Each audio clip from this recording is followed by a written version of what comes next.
दिल्ली में आज़ादपुर इलाकों को बड़ा तोहफा मिला है। यहाँ नए बस टर्मिनल का उद्घाटन किया गया है और 40 नई इलेक्ट्रिक बसों को हरी झंडी दिखाई गई है। रेखा गुप्ता के इस कार्यक्रम को लेकर एक तरफ विकास की बात हो रही है तो दूसरी तरफ राजनीति की तेज हो। आज़ादपुर के नए बस टर्मिनल का उद्घाटन किया गया, जहां रेखा गुप्ता ने पहुंचकर औपचारिक रूप से इसे जनता के लिए खोल दिया। इसी के साथ 40 नई ई बसेस को भी हरी झंडी दिखाकर रवाना किया गया, जो अब दिल्ली की सड़कों पर दौड़ेगी। कहा जा रहा है कि ये बसें आम यात्रियों की सुविधा बढ़ाएगी, कनेक्टिविटी सुधारेगी और प्रदूषण कम करने में भी मदद करेगी। आज़ादपुर और नज़दीकी इलाकों के लोगों के लिए ये नया बस टर्मिनल और ई बसेस किसी राहत से कम नहीं है। दो बड़ी समस्या यहाँ हमेशा से थी: भीड़ और अव्यवस्था और पब्लिक ट्रांसपोर्ट की कमी। नए टर्मिनल के साथ अलग अलग रूट की बसों को बेहतर तरीके से मैनेज किया जा सकेगा और ई बस बड़ा बेड़ा बढ़ाने से लोगों को ज़्यादा ऑप्शन मिलेंगे।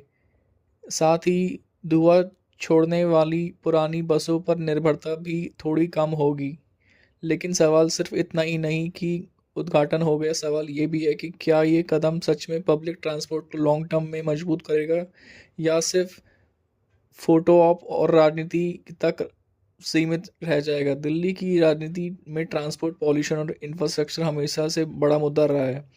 ऐसे में रेखा गुप्ता द्वारा नया बस टर्मिनल खोलना या 40 ई बस को फ्लैग ऑफ करना सीधा मैसेज भी हो सकता है कि हम डेवलपमेंट पर काम कर रहे हैं। विपक्ष की तरफ से ये सवाल भी उठ सकते हैं कि कितनी बसें रियल में रोजाना सड़क पर होंगी, मेंटेनेंस कैसे रहेगा और क्या बाकी इलाकों को भी ऐसी सुविधा मिलेंगी या सिर्फ चुनिंदा जगहों पर ही दिखावा होगा।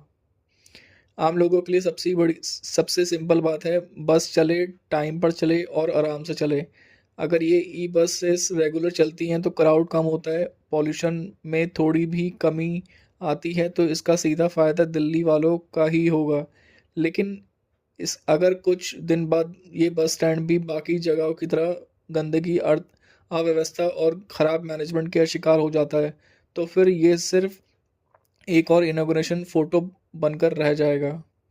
अब फैसला आपको करना है। क्या आपको लगता है कि ऐसे नए बस टर्मिनल और ई बस जैसी योजनाएं वास्तव में दिल्ली का ट्रांसपोर्ट बदल सकती हैं या ये सिर्फ इलेक्शन पॉलिटिक्स का हिस्सा है? नीचे कमेंट में ज़रूर बताएं। विकास और आपको पॉलिटिक्स सही दिशा में लगता है और पॉलिटिक्स अगर आपको लगता है कि ये सिर्फ दिखावा है। अगर आपको दिल्ली और भारत की राजनीति को ग्राउंड लेवल से समझना चाहते हैं तो चैनल को सब्सक्राइब ज़रूर कीजिए और वीडियो को लाइक और शेयर करना ना भूलें।